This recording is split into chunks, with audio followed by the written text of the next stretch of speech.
네, 여러분 더운 날씨에 많이 힘드시겠지만 오늘 아마도 부채질을 좀 하시는 분이 계신 거 보니까 날씨가 더 더운가 봐요. 에어컨은 평소와 똑같은데, 네, 하나님께서 말씀을 통해 우리의 마음을 시원케 해주실 줄 믿습니다. 네, 오늘 저는 당신의 믿음은 확실합니까? 라는 제목으로 말씀을 전하고자 합니다. 사람이 세상을 살면서 누구나 고난을 겪죠. 어떤 분들은 고난을 벗어나기도 하고 또 어떤 분들은 고난을 끝까지 벗어나지 못하고 계속 살기도 합니다. 개인적인 고난이라면 있다가도 없어지겠지만 이 고난이라는 것이 환란의 시대를 살아가고 있다면 참 인생이 어려울 수밖에 없는 것 같아요. 베드로 사도는 이 베드로전서를 기술하면서 시작과 끝에 고난받는 성도들의 상황을 배치합니다. 고난으로 서신의 처음과 끝을 이렇게 감싸고 있는 거죠. 그것뿐 아니라 고난이라는 단어가 동사로는 12번, 명사로는 4번, 성경에서 가장 높은 빈도로 고난이라는 단어를 여기 사용하고 있습니다. 말 그대로 그냥 인생 전체가 고난이라는 뜻이죠. 이 당시 성도들의 상황이 그랬다는 겁니다. 이들이 당했던 고난은 우리도 익히 아는 바이지만 그들이 왜 이런 고난을 당했는가, 여기에 대해서는 우리가 좀 짚고 넘어가야 되지 않나 생각해 봅니다. 첫 번째는 로마 황제를 신으로 섬기지 않았습니다. 그 당시에 로마 황제가 신이었죠.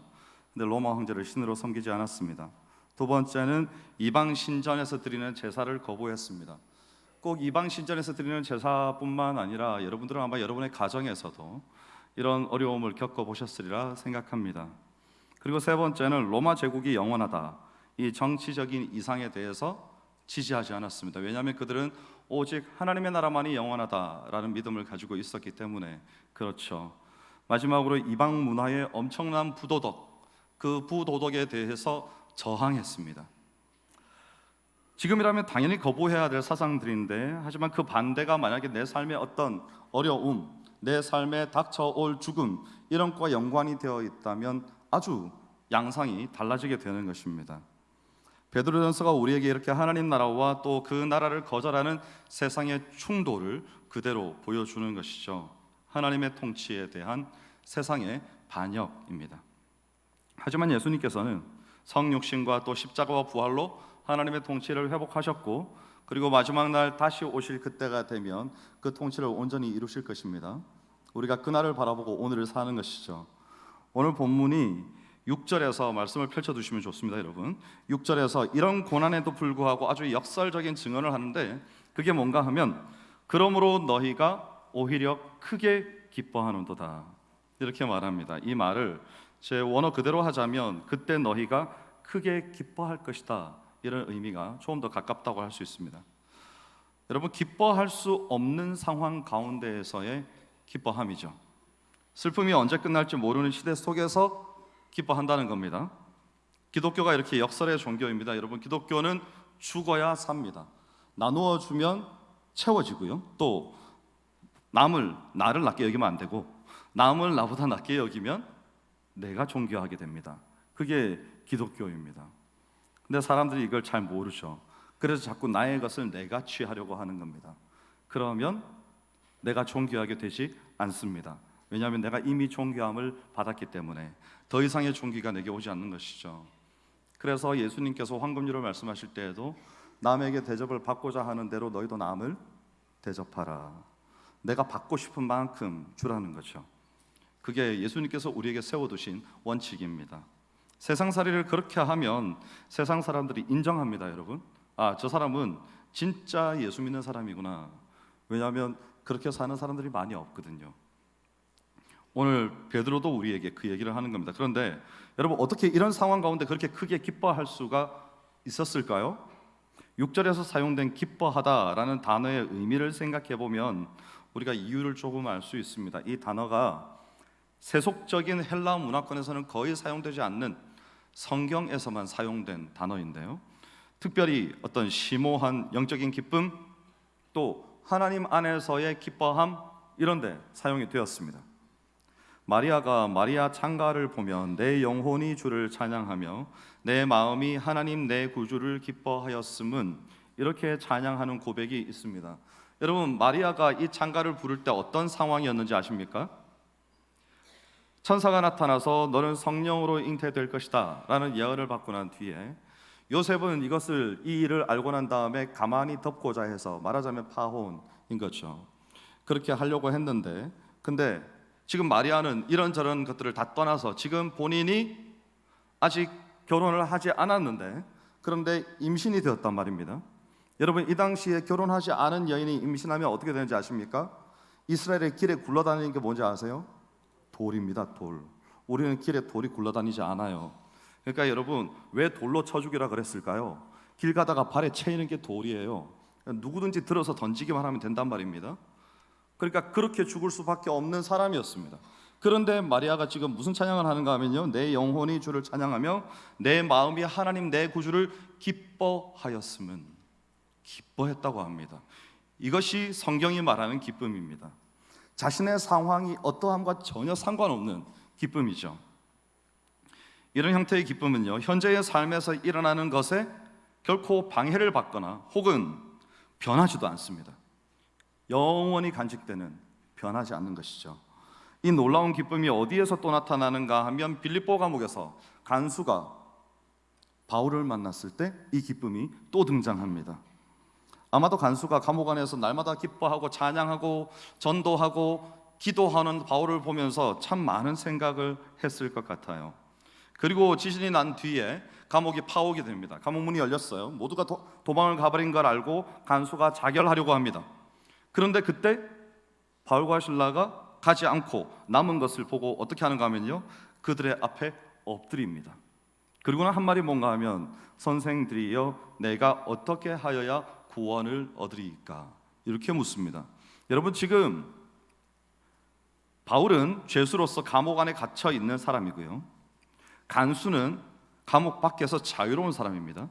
감옥 밖에서 자유로운 사람이 감옥 안에 갇혀 있는 죄수에게 뭐라고 물어보는가 하면, 내가 어떻게 하면 당신처럼 될 수 있습니까? 이렇게 묻는다는 겁니다. 그리고 바울이 아주 유명한 말 한마디를 합니다. 여러분이 그 구절을 말씀하실 때 저는 물을 마시겠습니다. 시작. 네, 물을 못 마실 뻔했습니다. 주 예수를 믿으라, 그리하면 너와 내 집이 구원을 얻으리라, 이 말씀을 하셨죠. 오늘날 이 말씀이 어떤 집에 가면 액자에도 걸려 있고 책상에 놓여 있기도 하고요, 모두가 다 암송하고 있습니다. 그런데 바울이 이 구절을 말할 때 어떤 상황에서 말했는지 아는 사람은 별로 없는 것 같아요. 사실은 관심이 별로 없는 것 같습니다. 간수가 감옥 밖에서 바울을 계속 보면서 생각했을 겁니다. 도대체 저 사람은 어떻게 저럴 수 있는가? 당장 오늘 죽어도 이상할 게 하등 없는 상황인데 저 사람은 어떻게 이 감옥 안에서 기뻐하면서 찬양하고 전도하고 기도하고 저렇게 밤을 지새면서 뭔가 넘쳐나는 기쁨을 주체하지 못하는, 그리고 사람들에게 계속 말하는 저런 삶을 살 수 있는가? 그리고 도대체 저희 안에 있는 것이 무엇이기에 내 마음을 이렇게도 움직이는가? 이게 너무 궁금한 거죠. 그런데 마침내 감옥이 파옥되었을 때 이 간수가 알게 되었습니다. 그게 뭔가 하면요, 말씀에 나오죠. 주 예수를 믿으라. 예수 그리스도였습니다. 간수가 예수를 믿으면 어떻게 되는지 지금 감옥에 잡혀와 있는 바울을 보면 알지 않겠습니까? 누구든지 예수를 믿고 그 이름으로 전파하고자 하는 자는 저처럼 감옥에 잡혀와서 오늘 내일 언제 사형당할지 모르는 상태에 처하게 된다는 것을 가장 잘 아는 사람이 이 간수인데, 근데 이 간수가 바울과 함께 하시는 하나님을 경험하고 온 가족이 다 예수를 믿고 전부 세례를 받는 거죠. 그리고 그 이후에 간수의 가족 이야기가 성경에 나오지 않습니다. 뭐 어떻게 됐을까요? 아마도 이 간수는 바울과 같은 길을 걷지 않았을까 생각합니다. 이전에 누리던 영화를 다 내려놓아야 했을 수도 있습니다. 제가 이 긴 설명을 드리는 이유는 바로 이 구절 때문입니다. 사도행전 16장 34절 말씀에 그들을 데리고 자기 집에 올라가서 음식을 차려주고 그와 온 집안이 하나님을 믿음으로 크게 기뻐하니라. 기뻐했다고 합니다. 여기 그 기쁨이 나오는 거죠. 여러분, 우리는 예수 믿는다고 직장에서 해고당하거나 혹은 아이들이 학교를 더 이상 다니지 못하거나 혹은 거리를 나가면 예수 믿는 것 때문에 돌을 맞는다든지 이런 나라에 살고 있지 않습니다. 하지만 시대는 그런 시대입니다. 우리가 사는 이 나라가 그렇지 않다 뿐이지 지금도 국경을 넘어가면 예수 그리스도를 믿는 것 때문에 많은 사람들이 실종되고 시신을 찾지 못하고 혹은 모진 매질을 당하고 그렇게 핍박받는 나라들이 많이 있습니다. 이 당시에도 그랬다는 거죠. 이 당시에도 그리스도인들이 지하 카타콤에 숨어 살아야 했고요. 거리로 나설 때는 누가 내가 그리스도인인 것을 알아보고 사람들 앞에 이 사람은 그리스도인이야, 교회 다니는 사람이야, 교회에서 내가 본 적이 있어 라고 나 자신의 정체를 공개할까 봐 두려워서 떨어야 하는 시대를 살았던 겁니다. 이런 내용들이 영화 바울에 보면 아주 상세하게 잘 묘사가 되어 있습니다. 그런데 여러분, 뭐가 그렇게 기쁠까요? 하나님을 믿음으로 크게 기뻐하니라. 여러분, 오늘 우리의 마음에 이런 기쁨이 혹시 있습니까? 네, 2분 정도가 아멘 하셨습니다. 여러분, 마음에 믿음이 있는데 이런 기쁨이 있는데 제가 갑자기 물어보니까 여러분이 당황하셨어요. 네, 그렇죠? 얼마든지 대답할 수 있는데 다니엘서 6장 10절이 아주 유명하지 않습니까? 저는 전에 행하던 대로 그 단어를 그 표현을 참 좋아합니다. 저는 다니엘서를 읽다가 다니엘의 인생을 보고 특별히 그 장면을 보고 제 마음에 어떤 다니엘의 인생과 관련된 어떤 표현이 떠올랐는데 이런 겁니다. 내가 내일 죽더라도 오늘 하나님 앞에 드리는 나의 예배를 결코 멈추지 않겠다. 나는 죽었어도 진작에 죽었어야 할 몸인데 하나님이 오늘도 나를 살게 하셨으므로 내가 당장 죽어도 이제 주님 앞에 서게 될 것인데 내가 무엇을 두려워할 것인가요? 어제 죽었어야 할 몸, 오늘까지 살게 하셨는데 너희들이 위협한다고 해서 내가 오늘의 예배를 중단하겠는가? 이 말인 겁니다. 여러분, 위대한 믿음의 선배들의 삶을 한번 보십시오. 그들이 시시각각 닥쳐오는 그들의 눈앞에 있는 위협이 없었기 때문에 이렇게 살 수 있었습니까? 아니요, 그렇지 않습니다. 이 땅에서 우리는요, 고난으로부터 절대 자유롭지 않습니다. 6절 말씀을 다시 보면요, 그리스도인의 삶이 항상 기쁨일 수가 없는데 왜냐하면 너희가 이제 여러 가지 시험으로 말미암아 잠깐 근심하게 되지 않을 수 없으나 라고 말씀합니다. 베드로가 여기서 고난의 정도가 아닌 고난의 시간에 주목합니다. 이제라는 표현이 그 근심이 이미 끝난 게 아니라 지금도 계속되어지는 체험이라는 겁니다. 예수님께서도 마가복음 13장 7절 말씀에 보면 이런 일이 있어야 하되 끝은 아직 아니니라. 바울도요, 사도행전 14장 22절에서 우리가 하나님 나라에 들어가려면 많은 환난을 겪어야 할 것이라 이렇게 말합니다. 이미 예견된 상황이라는 거죠. 이 고난이 있을 수도 있고 없을 수도 있다는 게 아니라 그 내용의 본래의 의미로 봤을 때 하나님이 필요하다고 생각하시기 때문에 이미 시작되었고 현재도 지속되고 있는 일이라는 겁니다. 우리 주님께서도 그래서 겟세마네 동산에서 자신의 고난이 하나님께서 이미 이 일을 하시려고 작정하셨다는 것을 아시고 순종하신 겁니다. 여러분, 예수님과 같은 지혜가 우리에게 있어야 됩니다. 하나님께서 이미 하시려고 작정한 일에 대해서 내가 그것을 엎으려고 하면 나만 엎어집니다. 그 일은 그대로 진행이 되죠. 그래서 그때 우리는 지혜롭게 처신해서 하나님의 역사에 동참해야 되는 겁니다. 우리가 살면서 여러 가지 시험을 많이 만납니다. 근데 베드로가 여기서 말하는 여러 가지 시험은요, 자연재해 또는 하나님이 주시는 징벌 이런 게 아닙니다. 이게 뭔가 하면요, 그리스도인에 대한 세상 사람들의 반응, 이걸 말합니다. 제가 이전에 사역하던 교회에서 장례를 치를 때였습니다.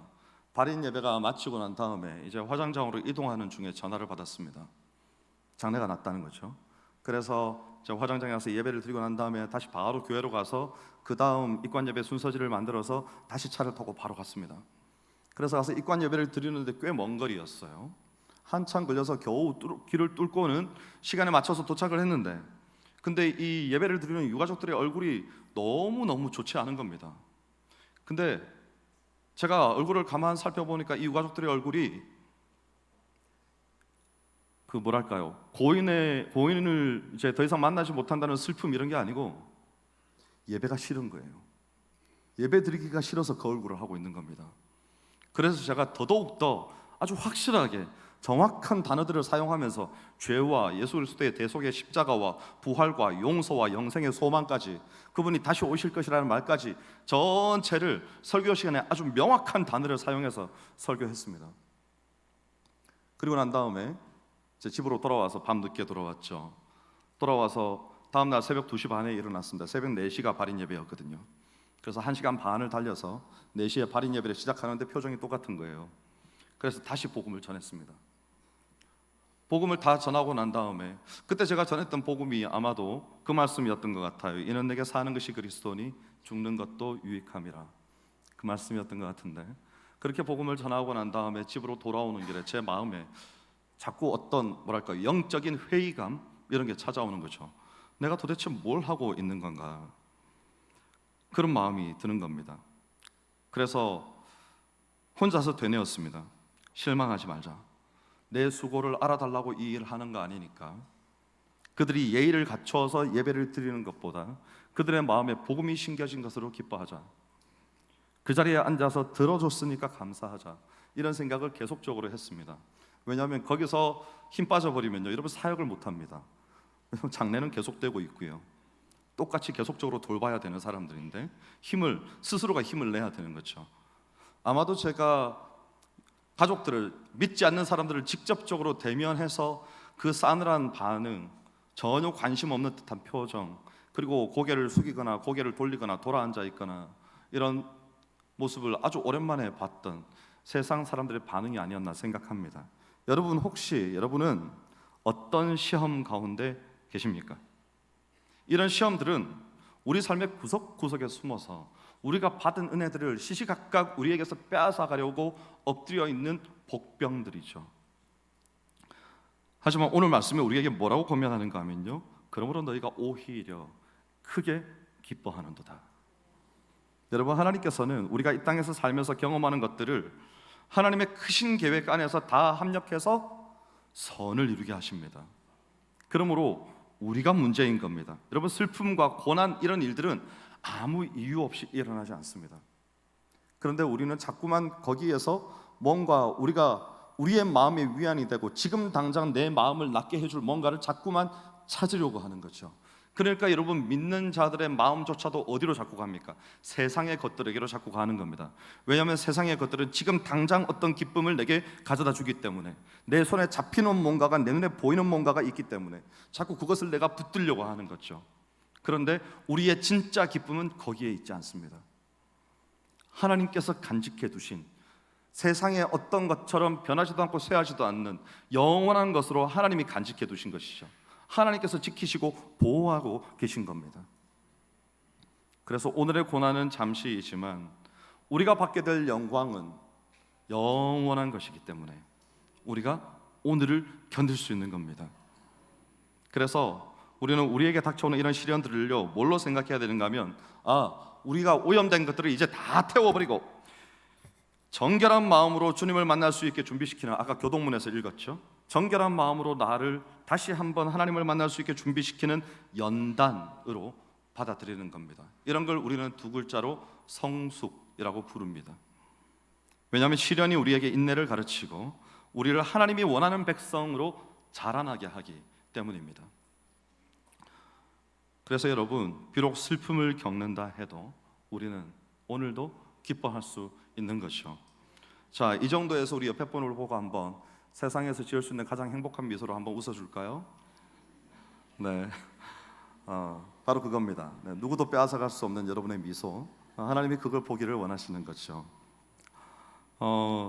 시련과 시험은 우리가 이 땅에서 장차 누리게 될 영광과, 여러분 비교가 안 되겠지만 비교해 보면요, 정말 잠깐 동안의 것에 불과합니다. 이 자리에 앉아 계신 여러분들 혹시 평균 연령이 어떻게 될까요? 한 45 정도 될까요? 아마도 많이 잡아서 한 50 정도로 생각해 봅시다. 50 정도의 인생을 살고, 여러분 지난 인생을 한번 돌아보았을 때 지난 인생이 길었던 것 같습니까? 아주 짧았던 것 같습니까? 근데 아마 대부분이 짧았다, 이렇게 생각하실 겁니다. 오늘 아침에도 그렇죠. 눈을 번쩍 떴는데 내가 쉰 나이에 오늘의 나로 눈을 뜬 겁니다. 어제를 아무리 돌이켜 보아도 정말 눈 깜빡할 사이에 지나가 버렸습니다. 돌이킬 수 없죠. 네. 잘못했던 것들 되돌릴 수도 없습니다. 그냥 우리는 그런 인생을 오늘도 살아가는 것이고, 아마도 여러분 지금 눈 감았다가 뜨면 주님 앞에 가 있을 겁니다. 주님 앞에 갔을 때 이 말이 생각날 겁니다, 여러분. 아, 정말 눈 감았다 떴는데 내가 주님 앞에 와 있구나. 자, 그때가 되었는데 우리가 부끄럽지 않아야 되는 겁니다. 우리가 부끄럽지 않으려면 어떻게 살아야 되는가 하면요, 오늘 내가 가진 믿음에 대해서 우리가 돌이켜봐야 되는 거죠. 오늘 내가 가진 믿음이 확실하지 않으면 오늘 우리는 어떻게 사는가 하면 불안과 공포와 긴장과 이런 것들 속에서 우리가 살아가는 세상을 사는 겁니다. 그러면 우리 가족들이 우리를 보고 어떻게 생각할까요? 내게 믿음이 있습니다. 근데 믿음이 연약해요. 근데 내가 내버려 둡니다. 그러면 내가 믿음이 연약한 상태로 내버려 뒀는데 인생에 시시각각 닥쳐오는 환난들이, 어려운 상황들이 내게 닥쳐왔을 때 내가 좌절하고 낭망하고 절망하고 쓰러지고, 아유 나도 이제 더 이상 못해 먹겠다. 예수 믿는 사람이 집에 가족들이 예수를 안 믿는데 계속 이렇게 산다고 생각해 봅시다. 나중에 여러분이 깨닫게 됐을 때, 아 여기에 하나님의 뜻이 있었구나 라고 깨닫게 됐을 때 여러분 얼마나 부끄럽겠습니까? 여러분의 가족들 보기 얼마나 부끄럽겠습니까? 그래서 우리는 어때야 되는 건가 하면요, 우리의 마음 상태는 지금 우리에게 있는 이 믿음, 지금 베드로가 말하는 믿음의 확실함, 설교 제목이죠. 당신의 믿음은 확실하십니까?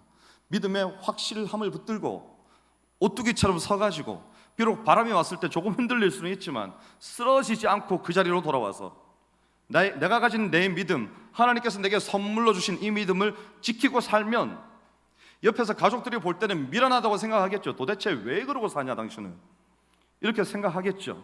그런데 언제 그게 진가가 드러납니까? 이 환난의 때를 통과하고 나면 인정할 겁니다.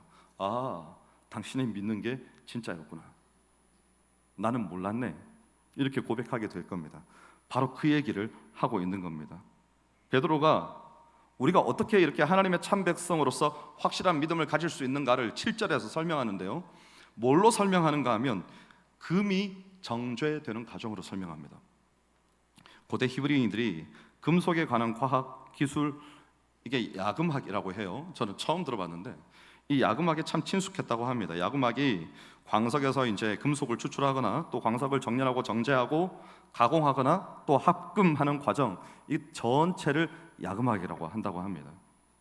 고대 세계에 이미 알려져 있었던 금속으로는 금, 은, 구리, 철, 납, 주석, 수은, 아연 이런 것들이 있었다고 하는데 그 중에 수은을 제외한 나머지 금속들, 특별히 이 금과 관련된 세공, 이것이 이 유대인들이 아주 탁월한 기술을 가지고 있었다고 해요. 지금도 사해에서 나는 다이아몬드가 아주 유명하거든요.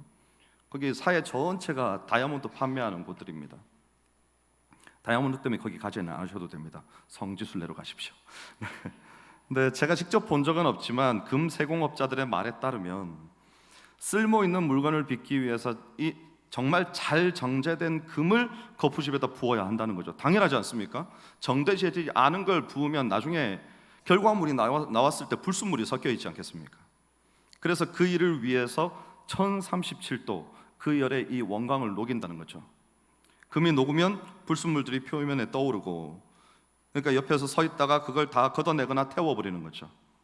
그리고 이 액체 상태의 금이 거울처럼 돼서 표면에 반사되는 자신의 얼굴이 보일 정도가 되면 비로소 이제 부어야 되겠다라고 판단한다고 합니다. 그런데 여러분, 하나님께서 우리를 연단하시는 과정은요, 이 금을 정련하는 과정과는 비교할 수도 없는 세밀하고 섬세하고 강력하고 또 정확하다.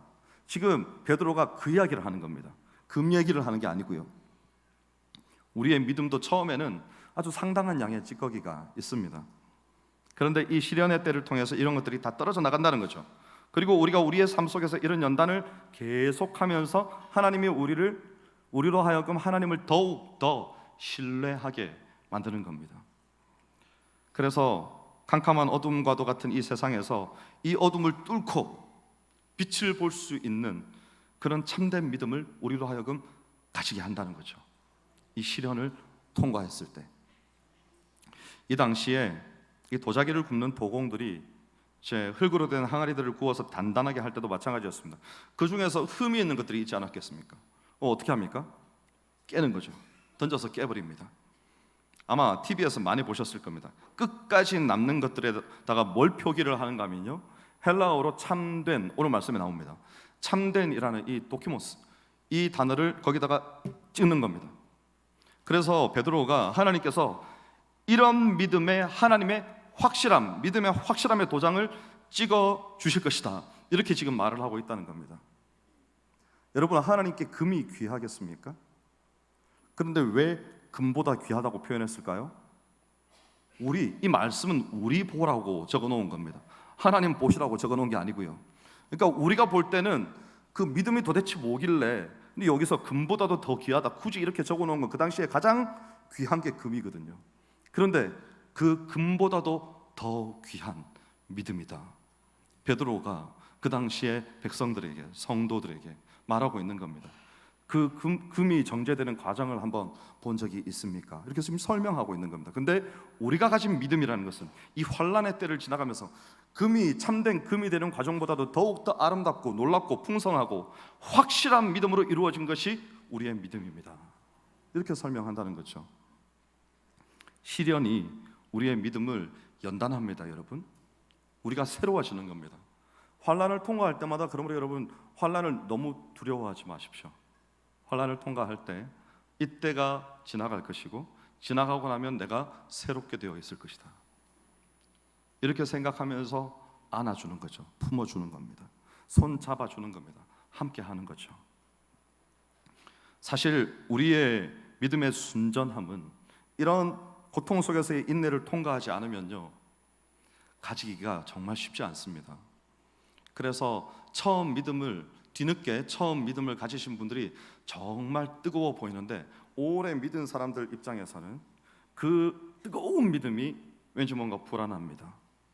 왜냐하면 그가 환난, 시련의 때를 거쳐야 저 믿음이 견고해질 것이기 때문에. 그래서 우리가 계속 뭘 가르칩니까? 말씀을 통해서 하나님의 뜻을 깨닫고, 기도를 통해서 그 하나님의 뜻이 삶 가운데 깊이 뿌리 내릴 수 있도록 이걸 계속해서 훈련하고 가르치는 이유가 뭐죠? 나중에 그 때가 되었을 때 그가 좌절하여 낭망하지 않고 하나님 믿는 믿음을 더욱더 견고하게 붙들게 하기 위해서죠. 오늘 베드로 사도가 우리에게 그 이야기를 전달하고 있는 겁니다. 하나님께서 이 고난을 통과한 성도들의 믿음을 귀하게 보시는 겁니다. 시편 116편 말씀에 하나님은 성도의 죽는 것을 귀중하게 보시는도다. 성도가 당하는 고난 가운데 그 고난을 이겨내고 그 고난의 때가 지나서 마침내 그가 하나님 앞에 서게 되었을 때 하나님께서는 그를 영화롭게, 그를 귀중하게 보신다는 거죠. 3년쯤 전에 구역장 성경 공부를 하다가 하나님의 침묵하심에 대해서 함께 나누는 시간이 있었습니다.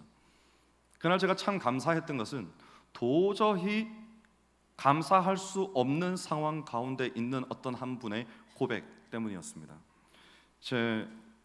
지금 우리 교회에서는 구역장 성경 공부를 할 때 제가 한두 분 이렇게 눈에 띄는 분을 질문을 하고 답하기도 하고 그렇게 하긴 하지만 나눔을 하진 않는데, 그때는 이제 구역장 성경 공부를 소수의 인원들을 모아서 여러 번 이렇게 실시를 했었는데, 그러니까 나눔을 했었습니다, 구역장님들과. 그래서 제가 먼저 성경 공부를 하고, 그러면 성경 공부한 내용에 대해서 구역장님들이 본인이 자신의 신앙 고백으로 한번 나누어 보는 거죠. 저는 제 삶은 이렇습니다, 이렇게 나누는데, 그날 그 자리에 계신 분 중에 한 분이 나이는 이제 한 40 정도 되었을까요? 45 정도 됐던 것 같습니다. 근데 이분이 학교 교사이셨는데, 그분이 하나님의 침묵하심에 대해서 그분이 뭐라고 고백했는가 하면요, 하나님은 침묵하시는 것 같아도 늘 우리를 위해서 일하고 계세요. 여러분, 그분이 어떤 상황에서 그런 고백을 했는가 하면요, 아들이, 제가 그 집에 신방도 2번 갔었는데 아들이 태어났는데 뇌병변인 겁니다. 그래서 음식을 스스로 삼키지 못하고 먹지도 못하고 일어나지도 못하고 눈을 뜨고 있으나 거의 이게 정말 사람으로서의 어떤 역할을 전혀 할 수 없는 상태, 그런 상태의 아이인 거죠. 그렇게 9년, 10년이 지나갔습니다. 1년 365일 24시간 곁에 누가 있어야 되고, 경련이 일어났을 때 그 경련을 진정시켜주지 않으면 죽을 수도 있는 그런 상황입니다. 이분이 그 10년의 세월이 어떻겠습니까?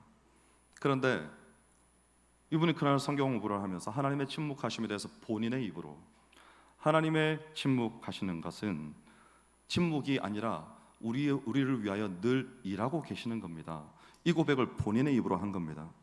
그래서 그 옆에 함께 앉아서 공부하던 모든 구역장님들이 아무도 환난, 무슨 고난 이런 이야기를 할 수가 없었어요. 왜냐하면 우리 중에 제일 힘든 사람이 그렇게 말을 해버리니까 입을 열 수가 없는 거죠. 나도 힘들어 이런 말을 할 수가 없는 겁니다.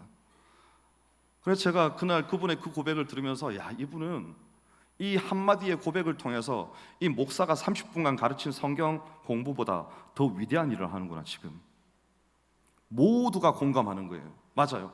당신이 그렇다면 진짜입니다. 이렇게 고백하는 거죠. 여러분은 어떻습니까? 여러분의 정제된 믿음의 확실함은 어떤 겁니까? 사람들이 여러분을 어떻게 인정하고 있습니까? 오늘 베드로가 이 7절의 비유를 통해서 두 가지를 말하고 있어요. 첫 번째는 참된 믿음은 하나님께 금보다 더 귀하다. 왜냐하면 우리 하나님이 자기 백성으로부터 참된 믿음, 참된 신뢰 이런 걸 받는 것을 기뻐하시기 때문입니다. 여러분, 금은 우리가 죽을 때 가지고 갈 수 있을까요? 없습니다. 손에 쥐고 있어도 못 가지고 갑니다. 사라질 금이죠. 사라질 금. 있다가도 없어져 버릴 것들입니다. 그런데 하나님은 그런 것을 믿는 믿음이 아니라 하나님을 확실히 믿는 사람을 인정하신다는 겁니다. 금보다 더 귀하다는 것은. 두 번째는요, 그럼에도 불구하고 금은 불로 연단을 받는다는 점에서 믿음과 참 비슷하다, 이 말을 또 하고 싶어 했습니다. 불로 연단을 받는다. 연단을 받는다는 것은 조롱과 모욕과 핍박과 또 죽음을 직면하기까지의 우리의 삶입니다. 그때까지 뭘 지키는 겁니까? 믿음을 지키는 거예요. 믿음을 지켜요. 이럴 때 우리는 그 사람의 믿음의 진짜 가치를 보게 되는 거죠. 어려움과 고난의 불이 이 삶을 확 불태울 때, 그때 믿음의 진정성이 드러나게 된다는 겁니다. 제가 아주 좋아하는 철학자 중에 찰스 샌더스 퍼스라는 사람이 있습니다. 이 퍼스가 실용주의 철학자답게 현대 실용주의 철학의 선구자라 불리는데요, 이 사람이 무슨 얘기를 했는가 하면, 모든 형이상학적인 개념의 정의는 그것이 나타나는 결과로서이다, 이렇게 말을 했습니다. 무슨 말인지 잘 모르시겠죠? 여러분, 이게 무슨 말인가 하면요, 예를 들어서 베드로의 믿음에 대해서 한번 제가 거기에 대입해서 설명해 보겠습니다. 참된 믿음이라는 것은 그 믿음이 나타나는 결과로서 증명된다, 정의된다, 이런 말입니다. 세상에 믿지 않는 사람들도 철학 공부를 하면서 이 정도 깨닫습니다.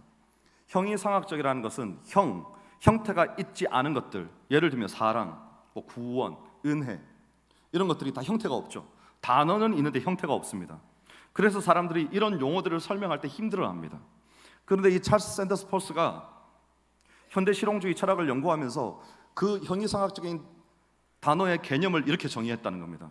모든 형이상학적인 개념의 정의는 그것이 나타나는 결과로서이다. 여러분, 저는 이 사람이 이 말한 걸 책에서 읽고 깜짝 놀랐습니다. 어떻게 그리스도인의 삶을 이렇게 명확하게 나타낼 수 있을까? 안 믿는 사람이. 우리의 믿음은요, 여러분, 하나님의 사랑은, 우리가 하나님의 사랑을 받고 그 사랑으로 살아간다는 것은 뭘 말합니까? 사랑하면서 살았을 때 그것이 나타나는 결과로서 세상 앞에 사랑을 나타내 보인다, 이거 아닙니까? 믿음도 그렇습니다.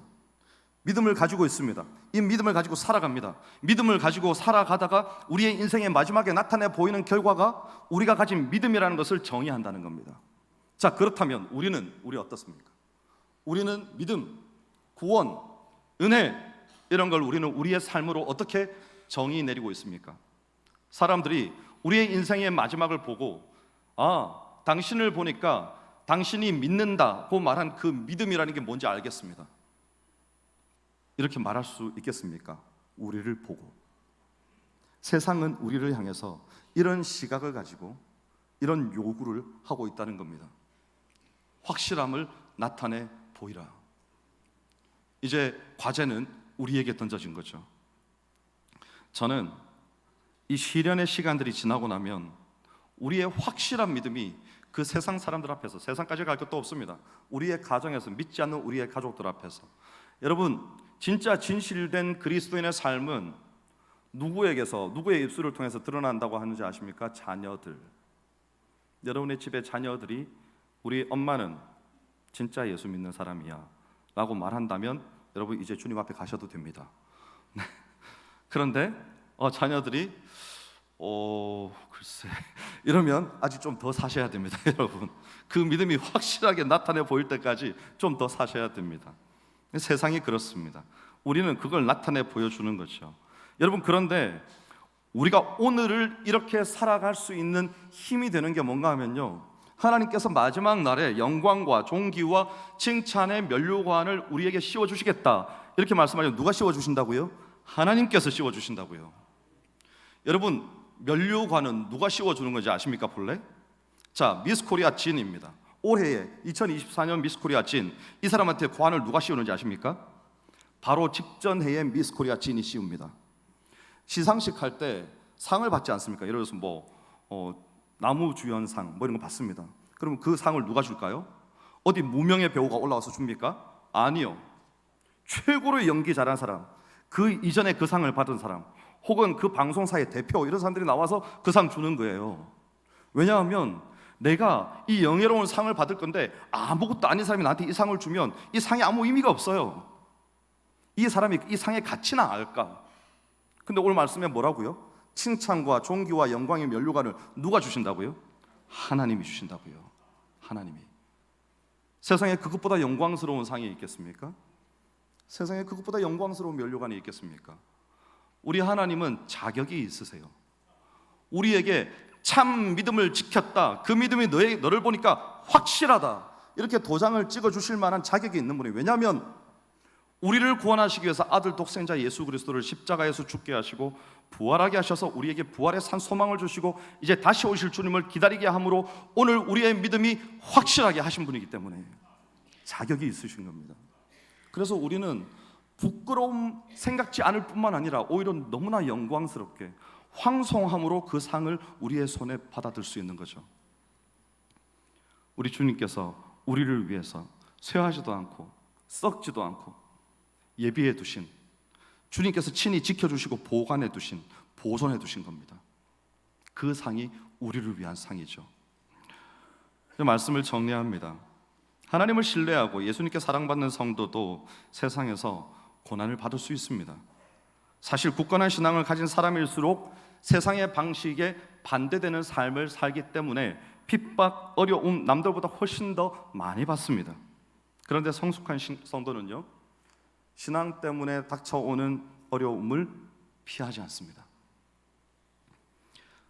그 영광에 있는 염산 교회나 이렇게 제가 성도들 전체가 다 순교한 교회가 있다고 말씀드린 적이 있는 것 같습니다. 거기 가보면 그 일화들이 적혀 있습니다. 예를 들면 목사님 가정 같은 경우에 전대 목사님이 바로 직전에 순교하셨어요. 그 다음 때 목사님이 그 다음 날 부임하셨습니다.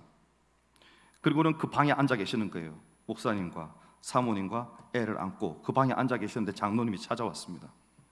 목사님, 같이 피합시다. 여기 있으면 개죽음입니다. 같이 피합시다. 근데 목사님이 나는 안 갑니다. 그러면 성경책 안고 계시는 거죠. 나는 안 갑니다. 그러고는 죽으셨어요. 목사님 가정 전체가 다 순교하셨습니다. 그때 인민군들이 철수하면서 다 죽인 거죠. 근데 놀라운 것은요, 여러분, 성도들도 가지 않았다는 겁니다. 목사님이 안 가니까 성도들도 안 가요. 다 자기 자리 지키다가 어떤 사람은 일본도에 목이 베어서 죽고, 어떤 사람은 총살당해서 죽고, 어떤 사람은 목에다가 돌을 매달아 가지고 밧줄로 댐에 가가지고 바다에다 던져버리는 거죠. 못 올라와요. 어떤 사람은 걸어서 들어가게 해요. 자기 발로 이 돌을 매달고 그 저수지 속으로 걸어서 들어가요. 다 줄지어서 죽으러 들어가는 거죠. 그걸 하는 겁니다, 여러분. 그걸 해요.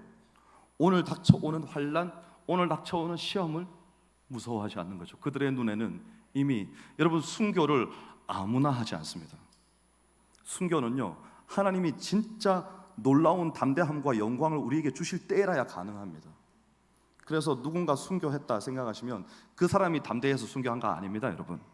그 때가 되면 하나님이 성령 충만케 하셔서 마음속 깊은 곳으로부터 야, 정말 이대로는 죽어도 여한이 없겠다, 하나님이 내게 이런 기쁨을 다 주시는구나. 난 이제 진짜 죽어도 여한이 없다.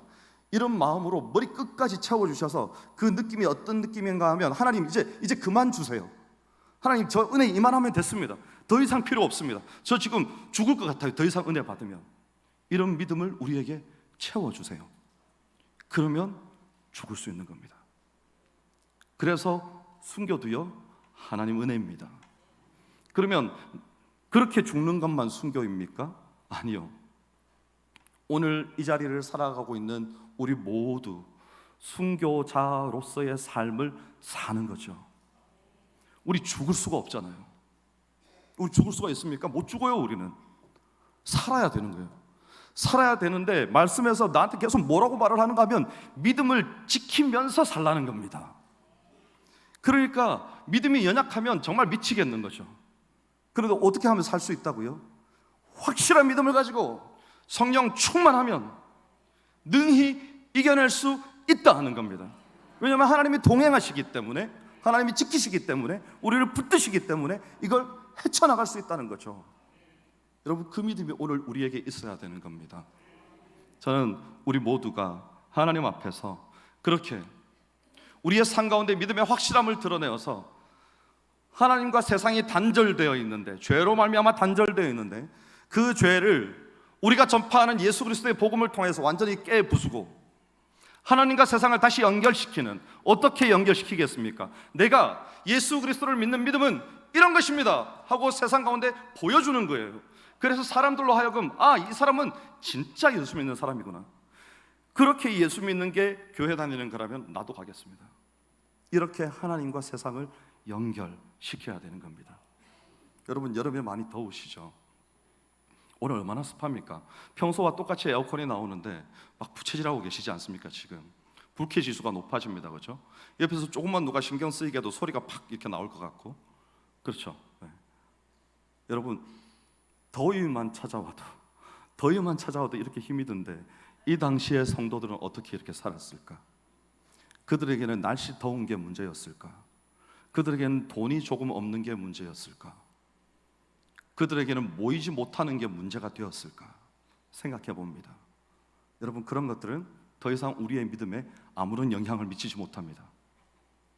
우리의 믿음의 중심에 살아계신 하나님께서 우리와 동행하시고, 우리에게 이 선물로 내가 돈 주고 살 수 없는데 내 생명을 주어도 바꿀 수 없는 이 믿음을 내게 주셔서 내 삶에, 내 인생의 한복판에 깊이 뿌리 내리는 기둥이 되게 하시고, 이제 그 믿음 가지고 우리의 가정에서 믿음을 나타내 보이고, 우리의 직장에서 하나님의 살아계심을 나타내 보이는 하나님의 사람으로 우리를 서게 하셨기 때문에 이제 우리는 이 믿음 가지고 살 수 있는 겁니다.